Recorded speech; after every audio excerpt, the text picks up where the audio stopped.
You know this name of the plant? ಇದು ಹೆಸರು ಗೊತ್ತಿಲ್ಲ.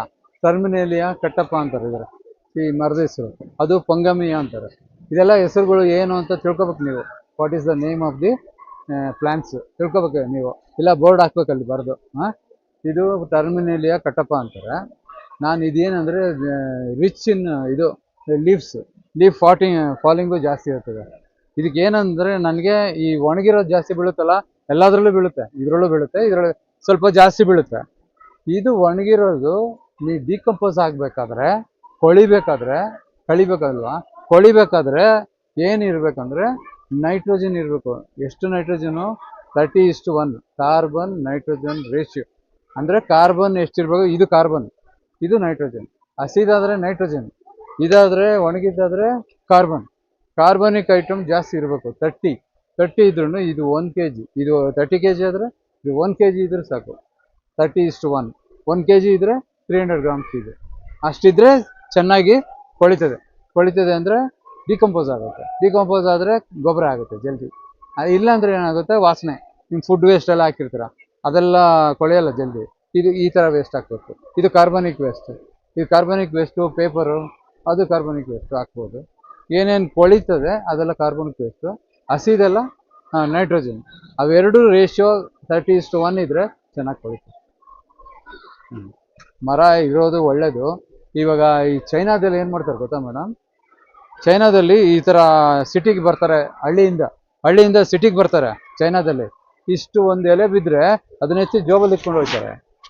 ಅವ್ರ ತಿಪ್ಪೆ ಅಂತಾರಲ್ಲ, ತಿಪ್ಪೆ ಅದು ಕಂಪೋಸ್ಟ್ ಮಾಡೋ ಪಿಟ್ ಇರ್ತದಲ್ಲ ಹಳ್ಳಿಯಲ್ಲಿ, ಅದರಲ್ಲೂ ತೊಗೊಂಡೋಗಿ ಹಾಕ್ತಾನೆ ಅವನು. ಅಷ್ಟು ಒಂದು. ಅದಕ್ಕೆ ಅವನು ಚೀಪಾಗಿ ಫುಡ್ ಎಲ್ಲ ಕೊಡ್ತಾನೆ, ಎಲ್ಲ ಐಟಮ್ ಚೀಪಾಗಿ ಕೊಡ್ತಾನೆ. ಯಾಕಂದರೆ ಕಾಸ್ಟ್ ಆಫ್ ಪ್ರೊಡಕ್ಷನ್ ಕಮ್ಮಿ ಮಾಡ್ತಾನೆ ಅವನು. ನೋಡಿ, ಒಂದು ಎಲೆ ಅವನು ವೇಸ್ಟ್ ಮಾಡಲ್ಲ. ಅಂದರೆ ನಾವು ಎಷ್ಟು ಎಲೆ ಸುಡ್ತೀವಿ ದಾರಿಯೆಲ್ಲ ನೋಡಿದಿರಲ್ಲ, ನಿಮ್ಮ ಮನೆ ಹತ್ರ ಎಲ್ಲ ಸುಟ್ಟಾಕ್ಬಿಡ್ತೀವಿ ನಾವು. ಅದ್ರ ಬೆಲೆನೇ ಗೊತ್ತಿಲ್ಲ ನಮಗೆ. ಅದು ಏನು ಗೊತ್ತಿಲ್ಲ. ಯೂರಿಯಾ ಹಾಕಿ ಭೂಮಿ ಎಲ್ಲ ಕೆಡಿಸ್ಬಿಟ್ಟಿದ್ದೀವಿ, ತುಂಬ ಕೆಡಿಸ್ಬಿಟ್ಟಿದ್ದೀವಿ ಭೂಮಿ. ನಿಮಗೆ ಭೂಮಿನೇ ಇರಲ್ಲ. ಈ ಗ್ರಾಸ್ ಇದೆಯಲ್ಲ, ಈ ಗ್ರಾಸು ಬರೋಲ್ಲ ನಿಮ್ಮ ಕಾಲಕ್ಕೆ. ಆ ಥರ ಯೂರಿಯಾ ಹಾಕಿ ಇದನ್ನ ಬೆಳೆಯೋಕ್ಕೋ ಏನೋ ಹಾಕ್ಬಿಟ್ರು. ಯೂರಿಯಾ ಹಾಕಿದ್ರೆ ಏನೋ ಇವರು ಹಾಕಿಲ್ಲ.